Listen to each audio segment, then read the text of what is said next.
என் இனிய உறவுகள் அனைவருக்கும் வணக்கம். விஷ்ணுவின் 8வது அவதாரம் பகவான் ஸ்ரீ கிருஷ்ணரின் வாழ்க்கை வரலாறு. கிருஷ்ணரின் வாழ்க்கை பிறப்பு முதல் மரபு வரை 1 பிறப்பு மற்றும் குழந்தை பருவம். விஷ்ணுவின் 8வது மற்றும் மிகவும் மதிக்கப்படும் அவதாரமான கிருஷ்ணர் வட இந்திய மாநிலமான உத்தரப்பிரதேசத்தில் அமைந்துள்ள மதுரா நகரில் பிறந்தார். அவரது பெற்றோர் மன்னர் வசுதேவர் மற்றும் ராணி தேவகி. தேவகியின் சகோதரனான மன்னன் கம்சனால் அவனது பெற்றோர்கள் அநியாயமாக சிறையில் அடைக்கப்பட்ட போது அவனது பிறப்பு அதிசயமானது மற்றும் முன்னறிவிக்கப்பட்டதாகும். பயம் மற்றும் பேராசையால் உந்தப்பட்ட கம்சா தேவகியின் 8வது குழந்தையே அவனது வீழ்ச்சியாக இருக்கும் என்று ஒரு தீர்க்க தரிசனம் கிடைத்தது. இந்த தீர்க்க தரிசனத்திற்கு பயந்து அவர் வசுதேவரையும் தேவகியையும் சிறையில் அடைத்து அவர்களின் முதல் 7 குழந்தைகளை கொன்றார் கிருஷ்ணா. உண்மையில் 8வது குழந்தை, ஆனால் தெய்வீக தலையீட்டின் மூலம் அவர் தனது வளர்ப்பு பெற்றோர்களான நந்தா மற்றும் யசோதா ஆகியோரால் வளர்க்கப்படுவதற்காக ஆற்றின் குறுக்கே கோகுலத்திற்கு கொண்டு செல்லப்பட்டார். கிருஷ்ணரின் வாழ்க்கையை கம்சனின் இடைவிடாத நாட்டம் கிருஷ்ணரின் குழந்தை பருவத்தின் கதையின் மையக் கருவாகும். இந்த காலகட்டம் கிருஷ்ணரின் தெய்வீக இயல்பு மற்றும் வெண்ணெய் திருடுவது மற்றும் அவரது இனிமையான புல்லாங்குழல் மூலம் அனைவரையும் மயக்குவது போன்ற விளையாட்டுத்தனமான குறும்புகளின் கதைகளால் குறிக்கப்படுகிறது. மகாபாரதத்தில் இளைஞர் மற்றும் பங்கு குருக்ஷேத்திர போரின் கதையை சொல்லும் இதிகாசமான மகாபாரதத்தில் பகவான் கிருஷ்ணர் ஒரு முக்கிய பாத்திரத்தில் நடித்தார். அவர் போரின் போது அர்ஜுனனுக்கு தேரோட்டியாகவும் ஆன்மீக வழிகாட்டியாகவும் பணியாற்றினார். பகவத்கீதையில் ஆழமான போதனைகளை வழங்கினார். இது தத்துவ மற்றும் நெறிமுறை வழிகாட்டுதலை வழங்கும் புனித நூலாகும். கிருஷ்ணரின் தெய்வீக மனைவிகள் ஒழுங்கில் அவற்றின் முக்கியத்துவம்: 1 ருக்மணி, அசையாத பக்தி மற்றும் அன்பின் சின்னம். 2 சத்யபாமா, அவளது உமிழும் ஆவி மற்றும் ஆர்வத்திற்கு பெயர் பெற்றவள். 3 ஜாம்பவதி, பணிவு மற்றும் விசுவாசத்தின் உருவகம். 4 காளிந்தி நதி, தெய்வம் இயற்கையுடனான தொடர்பை குறிக்கிறது.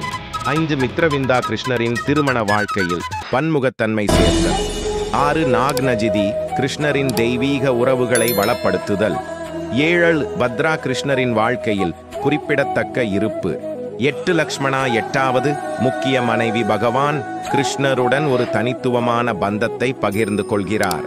இந்த முக்கிய மனைவிகள் உட்பட ஒவ்வொருவரும் அவரது தெய்வீக மற்றும் பூமிக்குரிய பாத்திரங்களின் வண்ணமயமான திரைக்கு பங்களிக்கின்றனர். தெய்வீக செயல்கள் மற்றும் லீலாக்கள். கிருஷ்ணரின் வாழ்க்கை தெய்வீக அற்புதங்களால் நிரம்பியது. அவரது மக்களை பாதுகாக்க கோவர்தன் மலையை தூக்கியது மற்றும் சக்தி வாய்ந்த அசுரர்கள் மற்றும் அரக்கர்களை வென்றது. அவரது தெய்வீக செயல்கள் தர்மத்தின் நீதியின் பாதுகாவலராகவும் அதர்மத்தை அநீதியை முறியடிப்பவராகவும் அவரது பாத்திரத்தை எடுத்து காட்டுகின்றன. அவரது மையக்கும் தெய்வீக நாடகங்கள், லீலாக்கள் மற்றும் பக்தர்களுடன் தொடர்பு கொள்வது அவற்றை கேட்கும் அனைவரின் இதயங்களையும் தொடர்ந்து கவர்கிறது.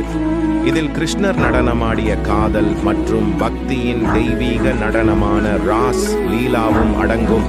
கம்சாவின் மீது வெற்றி. கிருஷ்ணரின் தெய்வீக பணி இறுதியில் அவரது தாய் வழி மாமா கிங் கம்சாவுடன் ஒரு வியத்தகு மோதலுக்கு வழிவகுத்தது. கம்சனின் இடைவிடாத பயமும் பேராசையும் 8வது குழந்தையின் தீர்க்க தரிசனத்திற்கு பயந்து கிருஷ்ணனின் பெற்றோரை சிறையில் அடைக்கவும் அவனது 7 உடன்பிறப்புகளின் வாழ்க்கையை முடிக்கவும் அவனை தூண்டியது. ஒரு உச்சக்கட்ட மோதலில் பகவான் கிருஷ்ணர் கம்ச மன்னனை எதிர்கொண்டு தோற்கடித்தார். இதன் மூலம் தர்மத்தை பாதுகாத்து நீதியை கொண்டு வருவதற்கான தனது பணியை நிறைவேற்றினார்.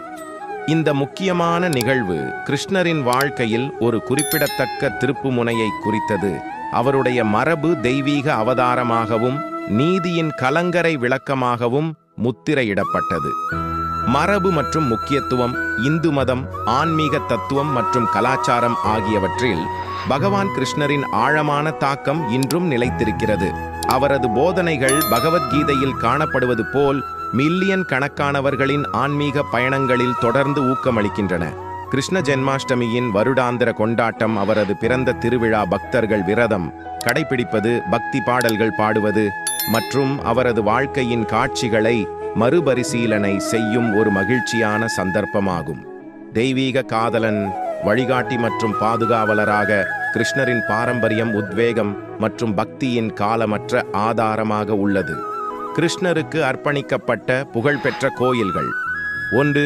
கிருஷ்ண ஜென்மபூமி கோயில், மதுரா, உத்தரப்பிரதேசம். கிருஷ்ணரின் பிறந்த இடம் என்று நம்பப்படும் ஒரு புனித தலம் ஆசீர்வாதங்களை தேடும் யாத்ரீகர்களை ஈர்க்கிறது.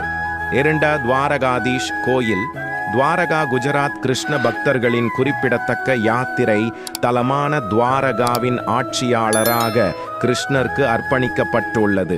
ரான்பாங்கே பிஹாரி கோயில், பிருந்தாவன், உத்தரப்பிரதேசம். இளமையின் அழகிற்கு பெயர் பெற்ற விளையாட்டுத்தனமான சிலையுடன் பகவான் கிருஷ்ணரின் குழந்தை பருவத்தை கொண்டாடுகிறது. நாடு ஸ்ரீ கிருஷ்ணா கோயில், குருவாயூர், கேரளா. கிருஷ்ணரின் வடிவமான குருவாயூரப்பனுக்கு அர்ப்பணிக்கப்பட்ட ஒரு புகழ்பெற்ற தென்னிந்திய கோயில், தனித்துவமான சடங்குகளுடன். 5. உடுப்பி ஸ்ரீ கிருஷ்ண மடம், உடுப்பி, கர்நாடகா. மத்வாச்சாரியாரின் துவைத தத்துவத்தை கடைபிடிக்கிறது. தனித்துவமான தினசரி நடைமுறைகள் மற்றும் கிருஷ்ணர் வழிபாடுகளை வழங்குகிறது. கார்ப்ரேம் மந்திர், பிருந்தாவன், உத்தரப்பிரதேசம். ராதா மற்றும் கிருஷ்ணரின் தெய்வீக காதல் கதையை காண்பிக்கும் ஒரு ஒளிரும் அற்புதம். 7. நாதத்வாரா ஸ்ரீநாத்ஜி கோயில், நாதத்வாரா, ராஜஸ்தான். கிருஷ்ணரின் குழந்தை அவதாரத்திற்காக அர்ப்பணிக்கப்பட்டுள்ளது. இது தனித்துவமான மரபுகள் மற்றும் தெய்வத்திற்கான சேவைக்கு பெயர் பெற்றது. மேலும் சுவாரஸ்யமான வரலாற்று வீடியோக்களுக்கு SK Voyage Ventures சேனலை லைக் செய்து சப்ஸ்கிரைப் செய்யவும். நன்றி.